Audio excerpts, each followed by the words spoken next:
Dando continuidade ao nosso estudo, vamos falar agora sobre difamação. Artigo 139 do Código Penal, difamar alguém imputando-lhe fato ofensivo à sua reputação. A pena é de 3 meses a 1 ano e multa. A exceção da verdade, o parágrafo único diz que a exceção da verdade somente se admite se o ofendido é funcionário público e a ofensa é relativa ao exercício das suas funções. O crime de difamação, ele possui pena de 3 meses a 1 ano, trata-se de crime de infração penal de menor potencial ofensivo, pena de 3 meses a 1 ano, sendo a competência do GCRIM. O tipo penal em estudo protege a honra objetiva. No crime de difamação, o advogado ele tem imunidade profissional, conforme lá o artigo 7º, parágrafo 2º do Estatuto da OAB, diferentemente da calúnia. O artigo 7º, parágrafo 2º, diz assim: o advogado tem imunidade profissional, não constituindo injúria e difamação ou puníveis de qualquer manifestação de sua parte no exercício de sua atividade, em juízo ou fora dele, sem prejuízo das sanções disciplinares perante a OAB pelos excessos que cometer. A conduta, segundo Kleber Masson, é imputar a alguém um fato ofensivo à sua reputação. Consiste em desacreditar publicamente uma pessoa, maculando aí os atributos que a tornem merecedora de respeito no convívio social. E na linha da jurisprudência do Supremo Tribunal Federal, do Superior Tribunal de Justiça, a ocorrência do delito de difamação dá-se a partir dessa imputação deliberada de fato ofensivo à sua reputação da vítima, não sendo suficiente a descrição de situações meramente aí inconvenientes. Nesse contexto aí, nesse contexto, inconveniente ou também negativas, tá? Veja-se, ao contrário do que ocorre na calúnia, não existe o elemento normativo do tipo falsamente, portanto, subsiste o crime de difamação, ainda que seja verdadeiro a imputação, salvo quando o ofendido é funcionário público e a ofensa é relativa ao exercício das suas funções, desde que dirigida a ofensa à honra alheia. Buscou aqui, senhores, o legislador deixar muito nítido que as pessoas não devem fazer comentários aí desarrosos sobre a vida alheia. O crime de difamação, assim como a calúnia, atinge a honra objetiva da pessoa e o crime se consuma quando a imputação chega ao conhecimento de terceiros, de terceira pessoa. A imputação ela deve versar sobre fato, verdadeiro ou falso, ofensivo à reputação. Dessa forma, nós temos a conduta criminosa, que é o que? Atribuir determinado fato não criminoso. Trata-se de crime de execução livre, e aí o professor Kleber Masson explica que o que? Trata-se de crime que ofende a honra objetiva, e da mesma forma que na calúnia, depende da imputação de algum fato a alguém. Esse fato, todavia, não precisa ser criminoso, basta que ele tenha capacidade para macular a reputação da vítima. O sujeito ativo é qualquer pessoa, trata-se de crime comum.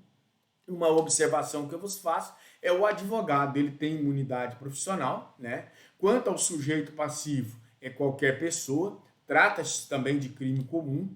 Indaga-se aqui que a pessoa jurídica ela pode ser sujeito e passivo do crime de difamação, conforme o entendimento aqui do STF e do STJ, a pessoa jurídica pode ser vítima de difamação, pois tem a honra objetiva perante a sociedade a ser preservada. Segundo o professor Kleber Masson, por sua vez, aduz que a pessoa jurídica não poderia ser vítima de qualquer crime contra a honra.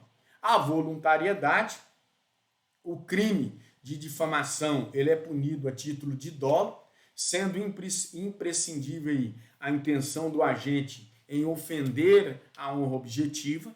Assim, se o agente ele atua com a intenção de brincar de aconselhar, de narrar o fato como testemunha ou de defender-se, não há crime por ausência de dolo. A consumação e a tentativa, o crime se consuma quando uma terceira pessoa ela toma conhecimento da ofensa dirigida à vítima.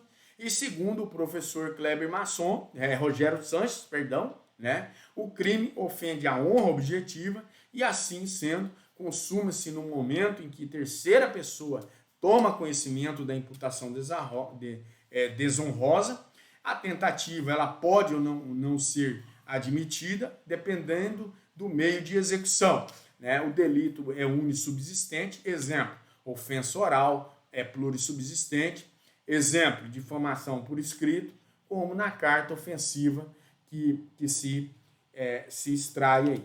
Trata-se de crime formal, sendo dispensável o efeito danoso à reputação da vítima. A tentativa é admitida lá na forma escrita, conforme Kleber Masson expõe. A difamação atinge a honra objetiva, consuma-se, portanto, quando uma terceira pessoa toma conhecimento da ofensa dirigida à vítima.